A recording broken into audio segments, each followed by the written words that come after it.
UFC Fight Night this past Saturday. Saturday, March 11th. BELFORT versus GASTELUM. In Fortaleza, Brazil. That's correct. And those were our picks from that fight card.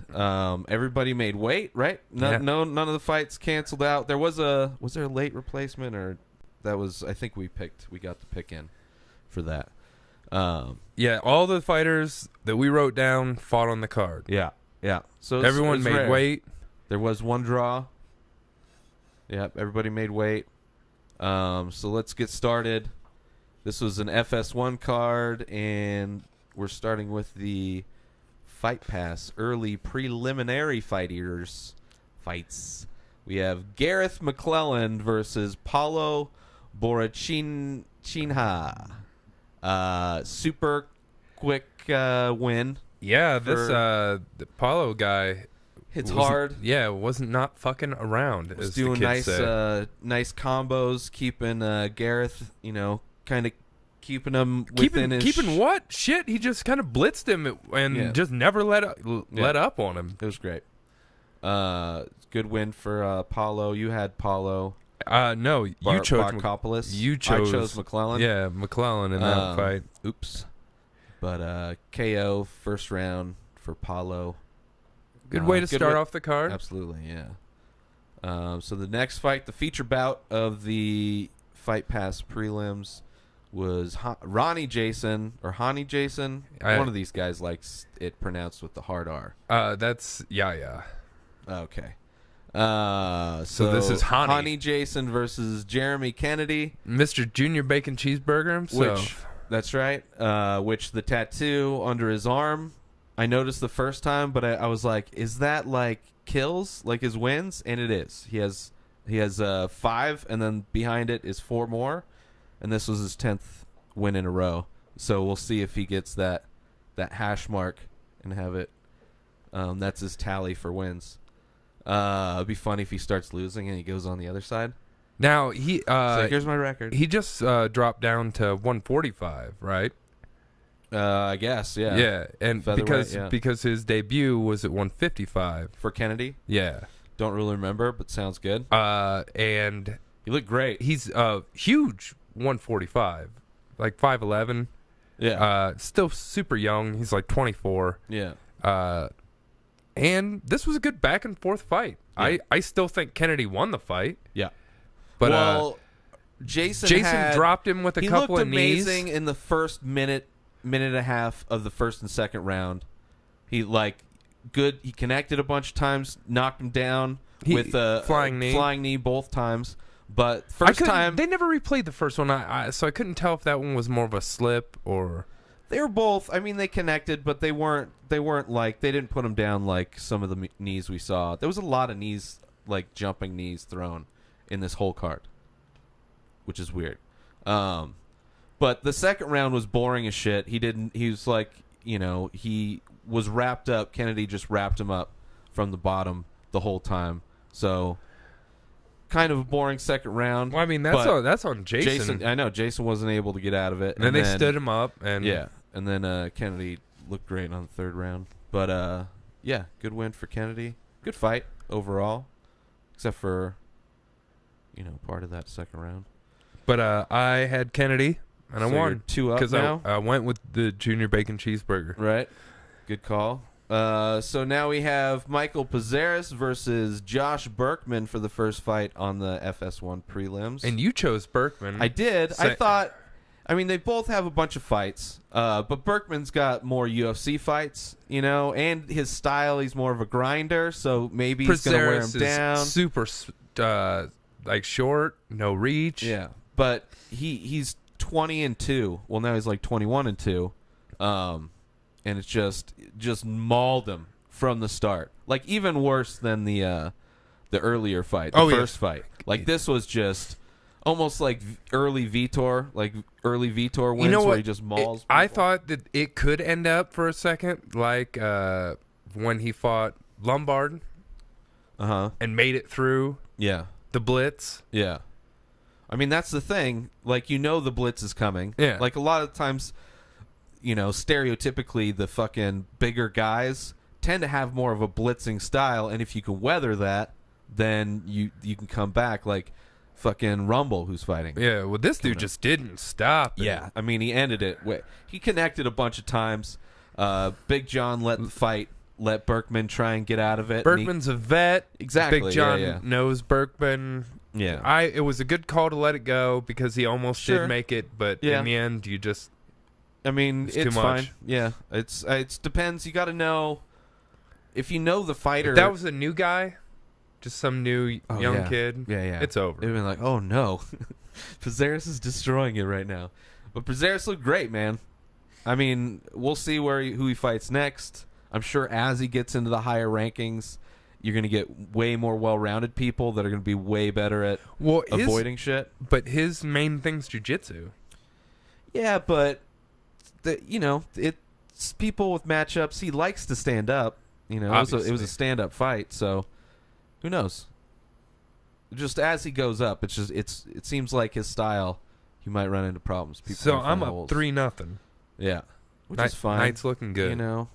Not great, but whatever.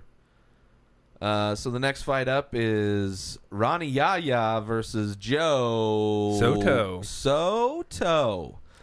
Now I picked Yaya in this. Which was a good call. We're in Brazil. Yaya looks great, generally. Yeah.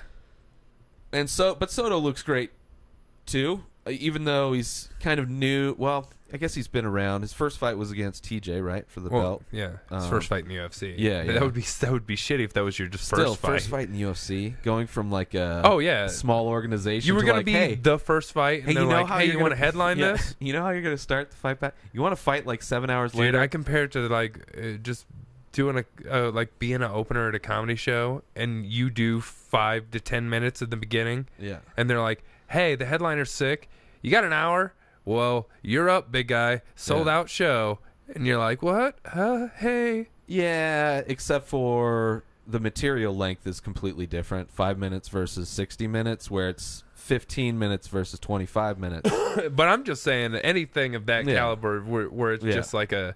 hey, you got to jump up to the top right now. Yeah. Well, it's like going to sign up for an open mic and finding out you're actually the headliner for that night. You don't do any time, and you have to wait. You're like, you got to wait 6, because this first fight compared to the last fight of the night is like a 6-hour difference. And if you're planning to fight that day at 4, but no, it's going to be more like midnight. You cool? Yeah. It's like, oh, yeah, I'll just think about that for 6 hours.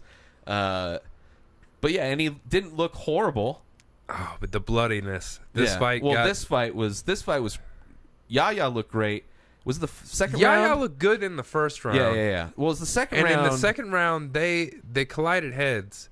Yeah. And it busted open a cut on Soto that just leaked in the head. Everywhere. You couldn't see like that bad of a cut. You could just see the globules of his blood coming out but everywhere. I mean, it was like a literal faucet. Yeah. And the whole ring, and then Soto, that headbutt, but fucked Yaya up. I mean, for the rest of the fucking fight. When they showed the replay, you saw him he went to a knee. His corner fucking carried him to the corner, and you know what's fucked up? In the third, he still had a little life in him. He still was out there blitzing, a little bit, but Soto not enough.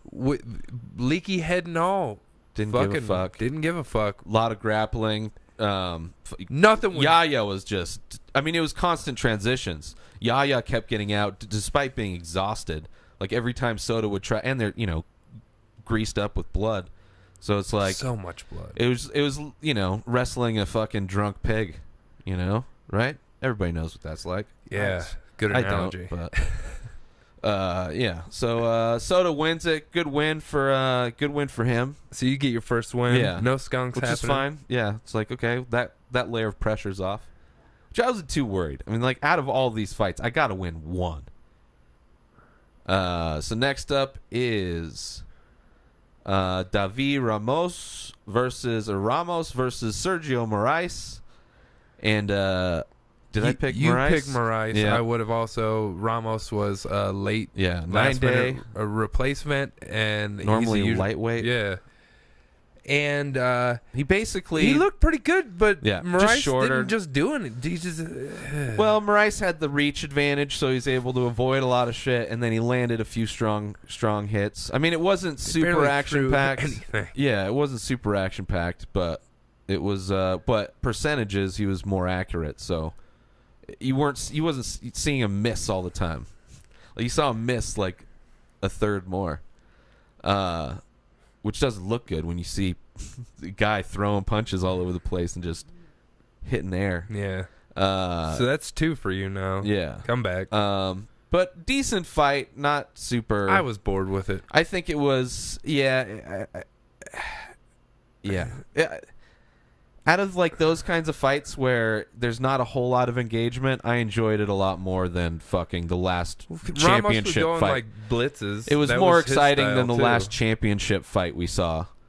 Yeah, I mean, which is that's sad. Well, I mean, this wasn't you're setting great. the bar pretty low. That was a championship fight. They set the bar fucking low as shit. But anyway, Sergio Moraes, good win. We'll see what he looks like against somebody in his weight class who's, gonna pressure him different. Francisco Trinaldo versus Kevin Lee. This was a great fight. Pretty close first round, pretty good back and forth. But the second round, Lee was able to get him down, get on his back, and get the rear naked choke in. And I picked Trinaldo. So now it's fucking tied up. This was a great fight, though. Yeah. Good win. Early second round finish, but good action in the first. And that was the feature bout for the FS1 prelims. So now where are we at with the scorecard? It's tied. 3-3? Yep. Moving into the main card on FS1, starting off with the rematch from was it disqualification? How did they rule that? No contest. Alex Oliveira, the Brazilian cowboy, versus Tim Means, Dirty Bird. You picked Means for sure, and it was pretty close back and forth fight until Oliveira got his back, and Oliveira was fucking ragdolling him. The wrestling. Yeah. I mean, he was like taking him down a bunch, but he wasn't. He was like throwing him down, and then Tim would be work his way back up, and then so he wasn't really doing a whole lot with it. Yeah, but he was scoring takedowns, and dramatic takedowns like that really stick with the judge. Oh yeah. I mean, yeah, they count as takedowns, but they're not like takedown to a dominant position where he's landing even pity pat punches. Like nothing happened.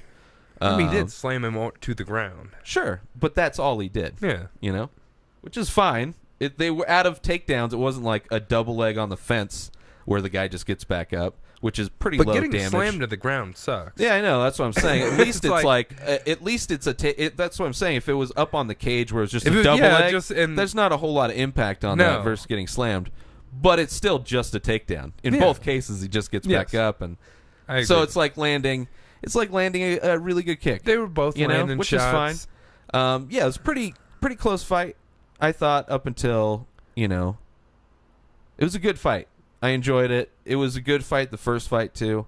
But maybe Tim went in a little bit too emotional, maybe. I don't know. Because of the first fight. It was in Brazil. Not that it mattered. It was a submission. But it was good. Oliveira looks good. I mean, Oliveira's always been up in that. Both of these guys, really, are in that. I don't know if they're ranked at all, but no, they're that kind of just under that bubble. But it's they could break through, but it's a tough good division. Win for Oliveira. It's a tough division and good win for me. Yeah, well, so it's 4-3 now. 4-3. Moving on to Betch Correia versus Marion Renault. And this fight was fucking crazy, kind of. Mm-hmm. Like, it was a good back and forth. First 2 rounds, super competitive. Yeah. Kind of tough to score. Shots. I thought maybe Betch, She landed the takedown at the end of the first, which it was such a close round that probably cemented it for her. She made it look good. It was a good strategy. Yes. Yeah, where you end up dominant but the third round, she got fucking Ranallo hit her rocked. with a fucking head kick and then just wouldn't let up. And then it went to the ground. Yeah. And she was just dominated for that ground control right there. You see the 4 minutes and 23 seconds? That was the whole. That was all that the was last all round. her landing most of her 153 fucking shots to Betch's head. Good shots, Good too. shots, too. Yeah. Not like they weren't all pitty-pat shots. Like she landed a lot of fucking clean shots on the ground. Yeah. A few that I felt buckled her again as she was like trying to get up. I mean, her stand-up was looking pretty good throughout the fight. I mean, the first 2 rounds was definitely back and forth where they were trading. Yeah. But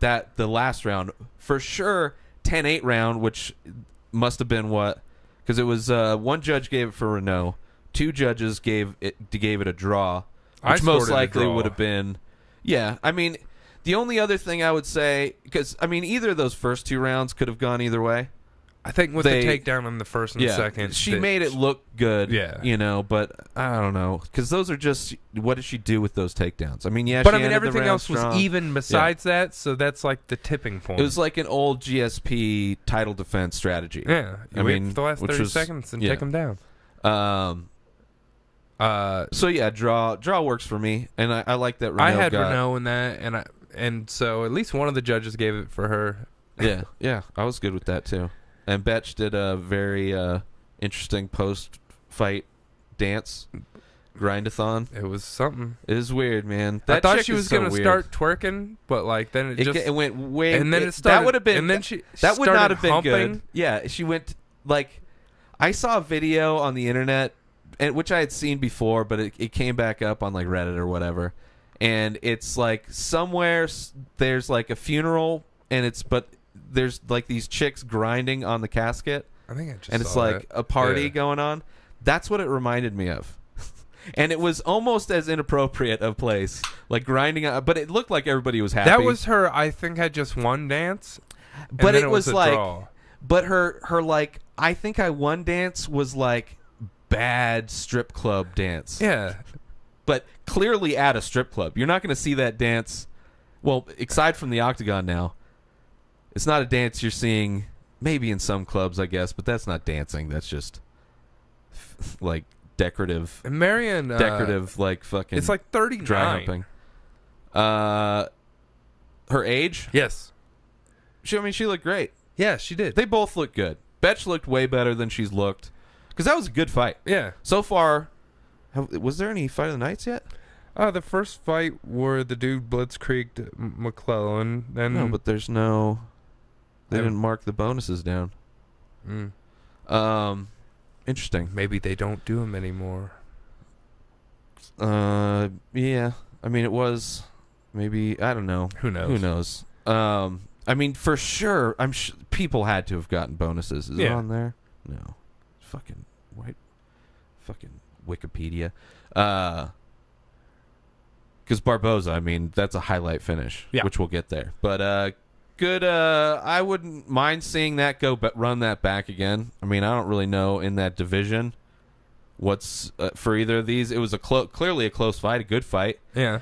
If this was a 5-round fight, fucking Renault would have just most likely come out in the 4th and finished it, but or maybe not. So that'd be cool. Have the rematch be a 5-round fight pass main card. So moving on to the next one, Ray Borg versus Jussier Formiga. This fight was great.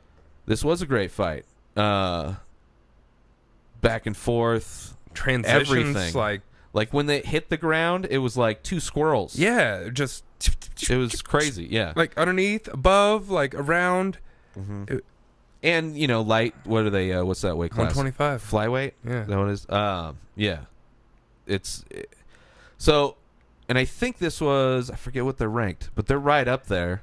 Borg's 3, Formiga's like 7 or something. I thought they were like right next to each other, but maybe. But I mean, Borg's probably got to be right.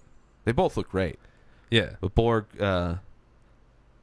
being young, you mentioned how old? 23. 23.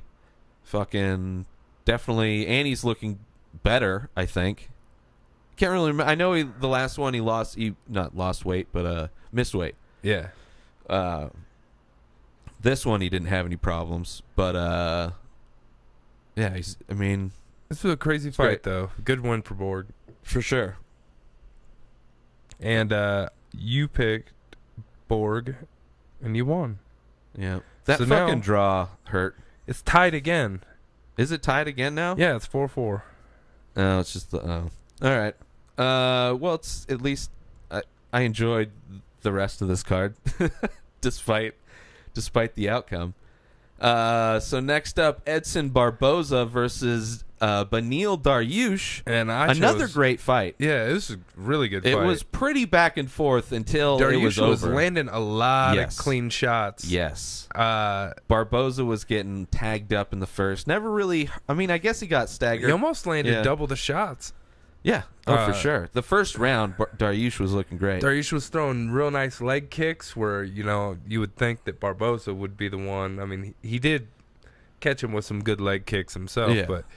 And then Barboza does what he occasionally does, and that's some voodoo magic where he flies through the air or spins around, and you go to sleep for a while. Yeah.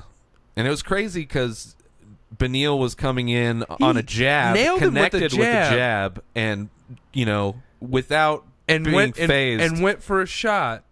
And Barboza's unconscious body with a fist fully engulfed in it goes, I need to counter right now. I'm gonna flying knee right now. Yeah. I haven't thrown it all fight, but I feel like right now where his fist is implanted in my face and I can't really see what he's doing. Yeah. I have a feeling he's gonna do something. Yeah. Yeah, it was a good call. Good call. Big knockout. Kind of crazy how there was a lot of jumping knees throughout the whole fight card. But then that was by far the best one. Yaya knocked the dude down twice with one. No. But that was Honey Jason. Honey, Ronnie. Get it together, people. Edson Barboza, good win. Still got tagged up.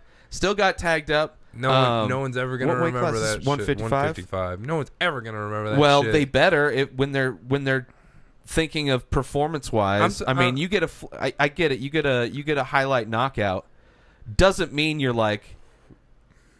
It doesn't make you any better, but people will assume that that's going to happen in the next fight, whereas those do happen with him. But he does get hit in all these fights too, which is not healthy. Yeah, he doesn't win every fight. It's not healthy. He wins most of his fights. Yeah. He has amazing home runs, but he takes a lot of swings. Good on Dariush. He looked great. Yeah, they both come out looking great. It's just Dariush, probably physically in the face doesn't look as good. You get hit with something like that, fucking, what was it, Yoel versus Weinman, Yeah, so now I'm up by one. So this is Mauricio Shogun Hua versus Gian Vellante, and I picked Vellante in this one. Yes, you did.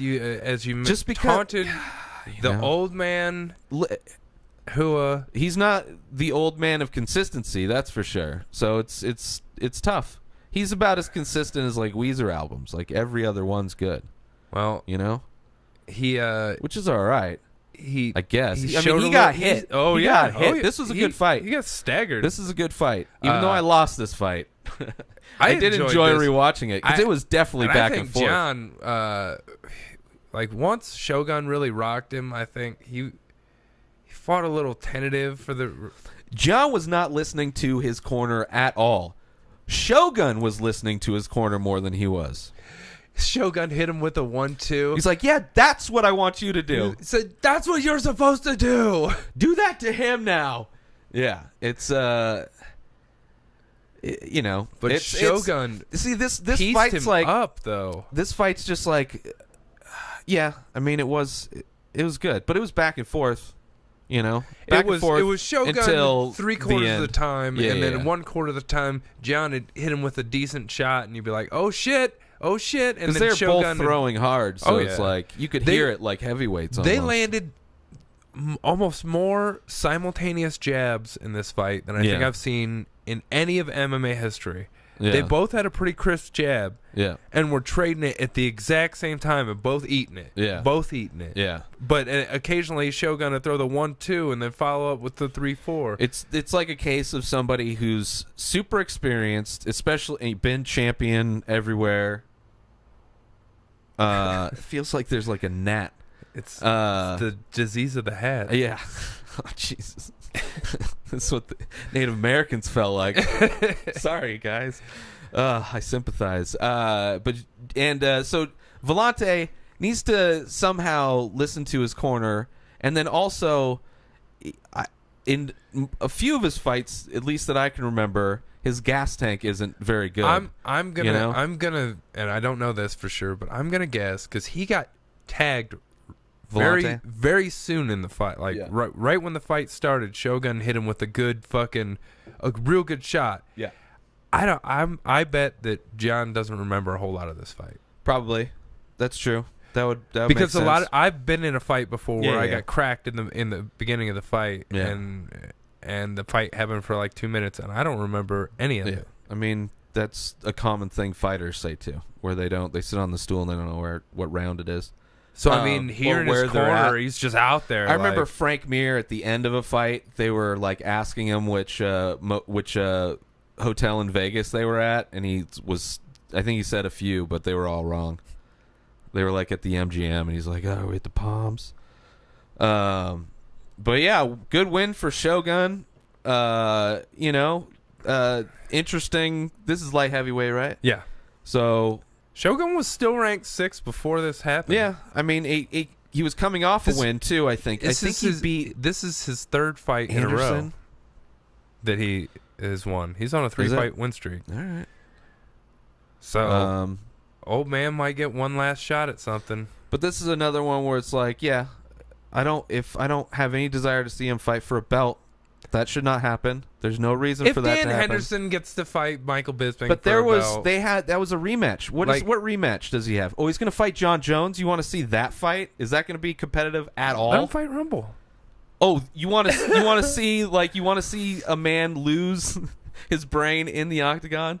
Those are dangerous. Like even. He shouldn't be fighting. So's John Vellante. No, John Vellante is nowhere near those guys either. No, but I'm saying he's still dangerous. Like every time he goes in there, he's got a chance of fucking. For sure, but like not. Especially the MMA miles I'm talking that dude's about got on him. The people at the top. I'm talking about John Jones, him and Vitor Gustafsson. both have like the same record and started when they were like fucking 20. Yeah. Or 19. Yeah, both of they've them. taken a lot of damage. Although seems to be still putting wins together. Which, we'll get to it. Vitor, yeah. But good. I mean, good win for Shogun. Interesting. Like, maybe there's some old. We're getting some older fighters now. You know, Legends League. Yeah, well, I mean that's Bellator is what but he was UFC talking about. should or start Rising. their own. UFC should start Bellator. It's like no, they'll just buy Bellator. No, I'm not even talking about that. I'm just talking about. No, I don't like those fights. Have a Masters that's division. That's 40 and up. That's like, oh, you know what we should do? We should copy the worst part of Bellator. Let's copy the worst part of it. They have Masters shit in other sports, like where it's 40 and up. Just let fighters 40 and up. Bellator. That's where you go. You go to Bellator. They'll put on a fight. You're not even fit to fight. You'll die in the ring. That's fine. You can fight here. We don't care. We'll just have it on an Indian reservation. It's cool. You don't need to make anything. It already exists, and it's number 2, I guess. UFC, and then Bellator, and then the rest of them. Rising. Yeah, they're all way down there. I mean, Bellator's not even close, but Bellator's got to be the closest. All right, so good win for Vitor. Not very good fight Vitor? for. I mean, Shogun, sorry. Not a good win for Vitor. No. Horrible loss for Vitor. Belfort versus Kevin Gastelum. His third fight now, or is his second? Second. At 185. First one was against Tim Kennedy. Yeah, that's right. And his next fight's going to be against Anderson Silva. Already booked. So he's the retirement. He wants to be the legend The killer. old man retirement. Yeah, I mean it's good branding, I guess. It's not like he's destroying them at anywhere near any of these guys' prime. Like they've all pretty clear. Like I'd rather see him fight different weight class. They're ahead of him in a division that he wants to be in. Like it doesn't matter that they're old and they're on the downslope. Yeah, well, he still talks about wanting to go to 170. So I don't know how much he's getting these fights against old guys that he knows he's way faster than. So it's like, yeah, okay, that's great. But that's it's still easy way to boost his name. headlining and probably making more money. Yeah, for sure. Yeah, it's easy. It's easy money.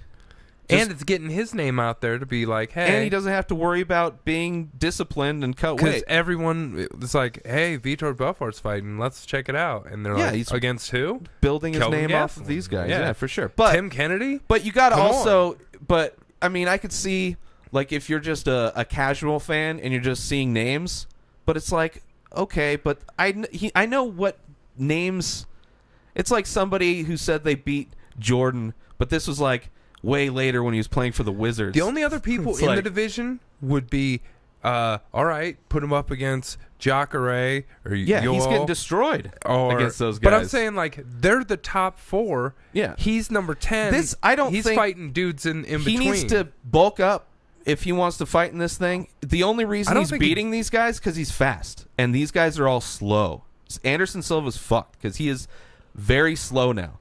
Unless he's able to counter, catches them somewhere, whatever, but like that's why he's destroying him because he's got super fast hands.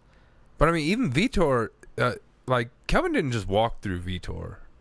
Vitor tagged him a couple times. Never hurt though. But I'm saying he gets hit. Sure. Which, if you open yourself up to get hit, I mean, as far as I think Kelvin wins that Anderson fight. He beat Vitor way more cleanly than Barboza won. Like Barboza got hit. Yeah. You know, and well, then I mean, this didn't last. This wasn't. Long. Yeah, but this wasn't anywhere near as competitive as that. Like Vitor Belfort at no point this could have got stopped before it got stopped. Yeah, Belfort at no point was winning this fight. When he dropped him the first time, Vitor had the look in his eyes of like someone shot him in the head. Well, and this was Big John again, I think. Yeah. But yeah, it's a easy win for Gastelum. Looked good. But I don't think he's not going to be like you match him up against anybody in the top of that division. It's like, no, I don't want to see that. But the nice thing is, it's a division with a lot of old people. See him and Brunson fight. Sure. I mean, that's going to be way tougher for him, you know, because Brunson's like younger, faster, and hits really hard. But he just lost to Anderson Silva. He fought like shit against Anderson Silva. I mean, Anderson Silva didn't win that fight. The fact that the crowd knew him in Brazil and cheered like he was doing fucking magic when he's just not throwing anything, just dancing. Yeah, that was ridiculous. But he looked horrible. He didn't do shit. He didn't fight him. Barely. Like, he's going to fight Gastelum. He's not going to be like, oh, a legend in the sport. He's going to be like, oh, this guy that's way smaller than me. Like, he barely cuts to make 185, where Brunson's probably walking around like 200. Yeah. You know? So, that's, I mean, if he keeps beating these old guys, eventually he's got to fight a young guy. Mm-hmm. I wouldn't mind seeing him against Rockhold, since Rockhold's been out forever. I don't think he's mentally gives a fuck anymore. In the gym, he may not even show up anyway because he's not from a very reliable gym. Well, Kane doesn't even train anymore. We just had back surgery. Yeah, but I'm saying... Well, he's fucking... Kane had like a blip of a really good career, and then it's just been injuries and just, you know, he looks good once, and then a few years of just... very inconsistent. But good card overall for the UFC fight Let's see, night. what was the total? 3, 4, 5, 7-4. Yeah. You know, it's not as bad as some of the other losses. I only won 2 the last one. Yeah. Well, all right. So that was UFC Fight Night from Fortaleza, Brazil. We'll see where everybody goes from there. I'm interested to see GASTELUM versus. I hope Anderson wins. I'd like to see the Anderson old. I'm not holding my breath. I don't know if I put money on it. He can take a loss to a legend and still. Yeah, it doesn't matter at all for him. To 170. He's technically not in his weight division. Yeah. So, like, if he starts losing, all he has to do is like hire Dolce and get his shit together.